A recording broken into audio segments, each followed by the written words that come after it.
안녕하세요. 오늘은 경화 모의고사 13번부터 해보겠습니다. 첩보 수집기관이 정보 생산에 필요한 자료를 획득하여 사용자에게 전달하는 정보의 순환 과정은 무엇이냐? 정보 요구 단계, 첩보 수집 단계, 정보 생산 단계, 정보 배포 단계. 자, 쉬운 듯 어렵습니다. 명확하게 구분해야 됩니다. 자, 생산에 필요한 자료를 획득하여 전달한다. 생산에 필요한 자료를 획득하여 전달한다. 자, 이거는 과연 무슨 단계일까요? 수집 단계죠? 첩보 수집 단계입니다. 그래서 여기서 중요한 것은 요구 단계와 수집 단계를 구분하는 게 중요해요. 이 요구 단계의 개념은 14회 기출문제에 나온 적이 있습니다. 자, 정보의 요구 단계라는 것은 사용자가 필요한 첩보 수집을 요구하는 단계를 말합니다. 이 요구한다는 말은 어떠한 첩보를 수집해라고 지시하는 걸 말해요.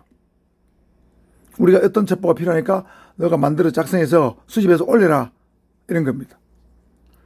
그러니까 이러한 단계니까 당연히 사용자 측에서 또는 요구자 측에서 계획서를 내려줍니다. 정보 수집 계획서를 내려줘요. 어떠한 정보를 수집하라고 상세한 계획서를 내려주고, 그 다음에 수집하는 범위는 어디까지 해야 된다. 수집 범위까지 정해져 내려줍니다. 그리고는 정보 요구자 측에서 수집 활동을 제대로 하고 있는가, 안 하고 있는가에 대해서 수시로 적절한 감독을 합니다. 지난번에 지시한 건 말이야. 어떻게 되어가고 있어. 이렇게 감독하는 방법까지도 요구되는 어떤 단계. 이것이 정보의 요구 단계입니다. 경찰서 정보가에 가면 어떤 첩보를 수집하라고 지시가 떨어지면서 이런 계획서가 내려옵니다.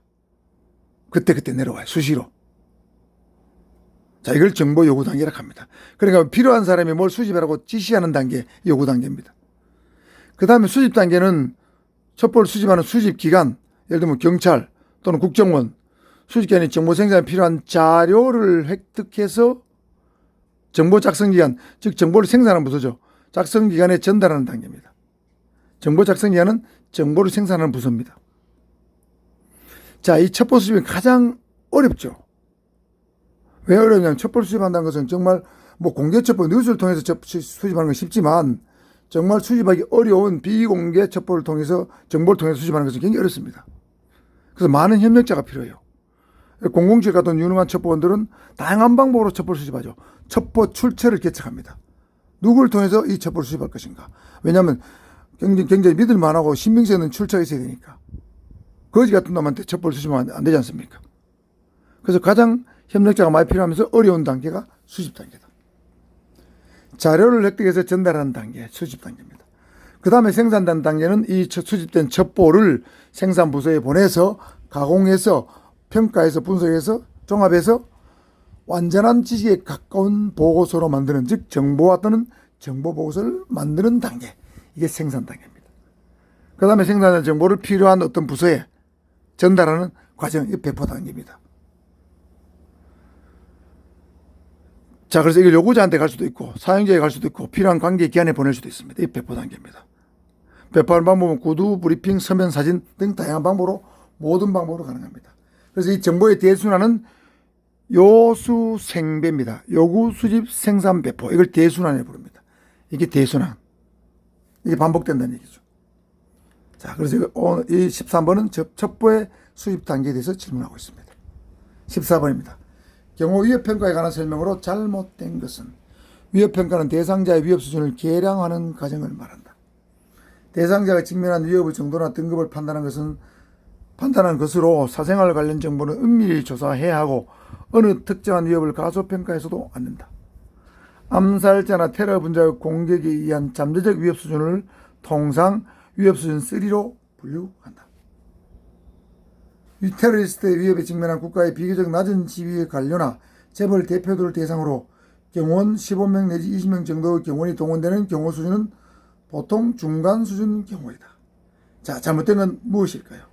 보통 이런 질문에서는 이 위협 수준 1, 2, 3, 4 경호 수준, 최고 수준, 중간 수준, 낮은 수준 있죠? 이런 것을 정답을 할 가능성이 높습니다.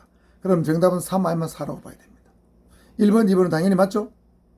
자, 정답은 암살자나 테러 분자의 공격에 의한 잠재적 위협 수준은 통상 위협 수준 2입니다. 2입니다.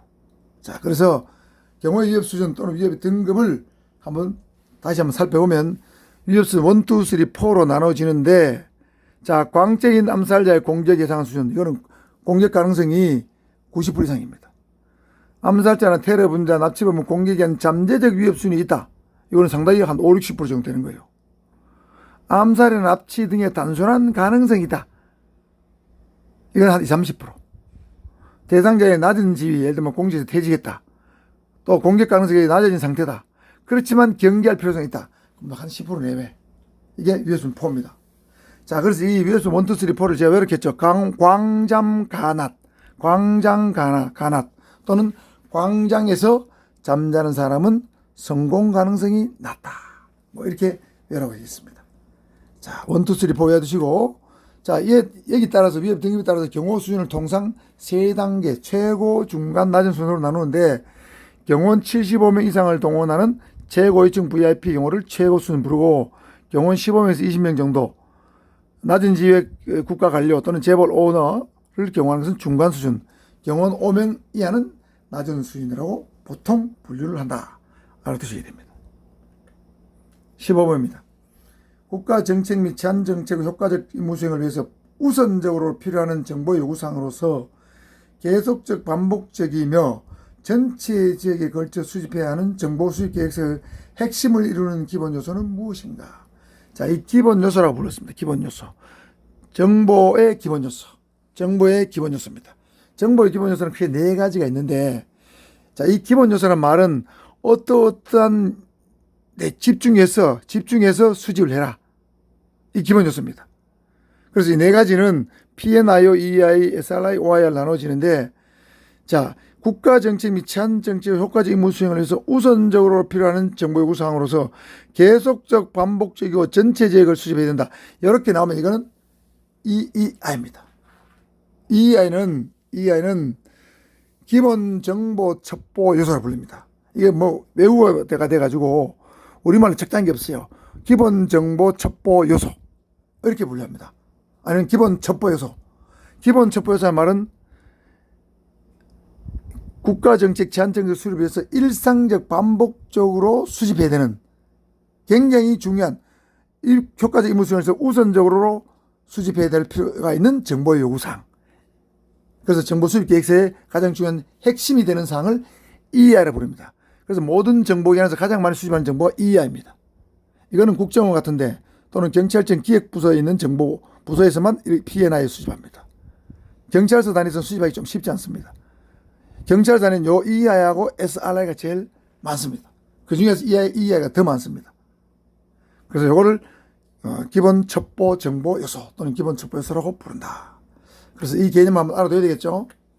자, PNIO는 국가 최우선 정보 첩보 요소. 이 말은 국가 안전 보장에 관계되는 정보를 제일 우선적으로 수집해라. 이런 뜻입니다.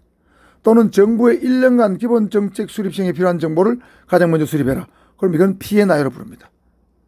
가장 우선순위가 높고 중요한 첩보 요소입니다. 그걸 PNI로 부릅니다. 그 다음에 기본 첩보 요소는 제가 설명했습니다. 국가정책 제한적인 수립에 사용된 일상적인 정보 요구사항, 계속적 반복적이며 전국에 걸쳐서 수립해야 되는 첩보. 그래서 가장 신뢰성이 가장 중요합니다. 그래서 정보 수집 계획서의 핵심이 이겁니다. 특별 첩보는 특별한 상황, 특별한 정황, 특별한 주제, 특별한 사건과 관련해서 수집해라고 요구되는 사항입니다. 그래서 이거는 특별한 거니까 역시 단편적 특수지역에서 수집해야 되는 첩보입니다. 예를 들면 최동욱 전 검찰총장의 혼외자 사건에 대해서 혼외자가 있는가 없는가 이 첩보를 이걸 알아봐라. 위 상부 지시가 떨어졌다면 이건 예를 들면 최동욱 검찰총장이 근무했던 과거의 부서 그 기관만 찾아다니면 되는 거죠. 거기 있는 경찰서에서만 수집하면 됩니다. 그러니까 특수지역에서 단편적으로 수집되는 거죠. 그래서 그거는 적시성이 가장 중요합니다. 요때 검찰총장 경찰총장의 임무를 계속 수행할 것인가 말 것인가 그 판단하기 위해서 수집하기 때문에 적시성이 가장 중요합니다.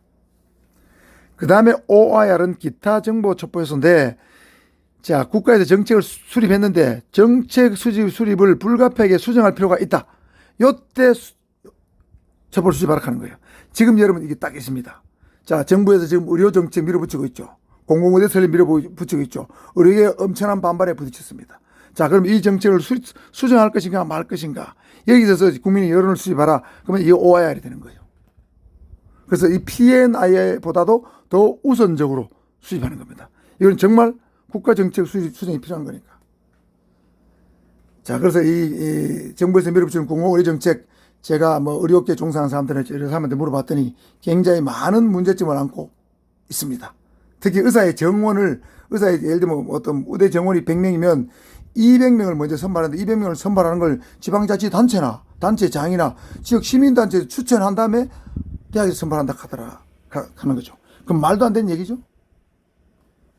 그럼 로스쿨 입학한 사람들도 자치단체장이 추천하고 시민단체 추천한 사람들 대학에서 뽑아야 되지 않습니까? 뭐 의대에 대해서만 그렇게 한다. 그런 정책은 말이 안 되는 얘기죠. 그래서 굉장히 문제가 많기 때문에 의료계에서 강력히 반발하고 있습니다. 자, 어쨌든 PNIO, EI, SRI, OIR 개념을 확실히 알아두시길 바랍니다. 자, 여기까지 하고 다음 영상에서 이어서 다른 문제 하도록 하겠습니다. 감사합니다.